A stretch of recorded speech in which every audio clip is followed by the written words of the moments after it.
I'm stepping up my off-road game here in 2019. I've started to guide some trail rides, but in Jeep Momma fashion, I decided to get some trail guide lessons. I firmly believe that when you're off-roading, to get some good basic foundations on the right way to do things, get into some good habits, and to get some really good lessons from people who have been doing it for years and years. So I'm going to share with you a few of the trail guide training tips that I learned while I was in Kyle's class. Okay, so I'm with about 20 to 30 Jeeps.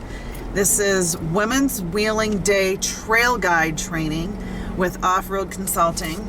And we've spent the first part of the day in the classroom learning how to be a good trail guide. If that person doesn't have a CB, obviously you don't want them all the way in the back. You may want to put them in between other people. And who doesn't have tow points? Know the vehicles in a group.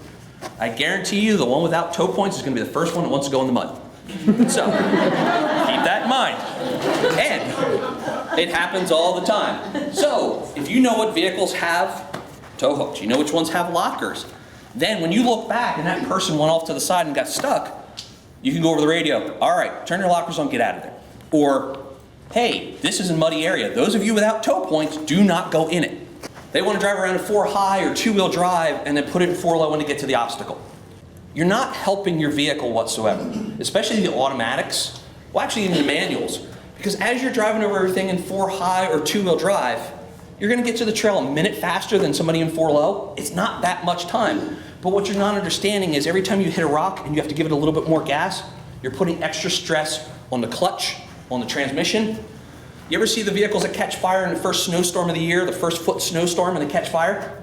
Because they're driving around in 4-high or 2-wheel drive, and that extra push has to go somewhere. So it goes through the drivetrain, which overheats the transmission and which can catch the vehicle on fire. Same with a lot of beach driving. When you see people catch their vehicles on fire beach driving. When you're pushing that with those front tires continuously in a high gear, something has to have that extra strain.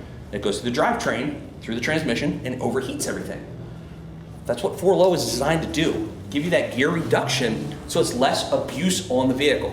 And now we are out on the trails with Kyle from Off-Road Consulting, and he's going to show us some tips and tricks to being a good trail guide. And we're on Sea Blue right now, and we're getting ready to go through a big puddle of water. This pole line is a perfect spot too, because I can come up here at the top, make the turn, and I can count back how many vehicles I see.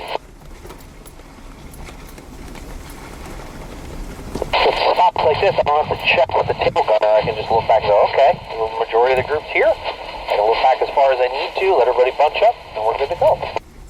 Get harder and faster as it goes back to group. So the slower you go through, the safer everybody's going to be.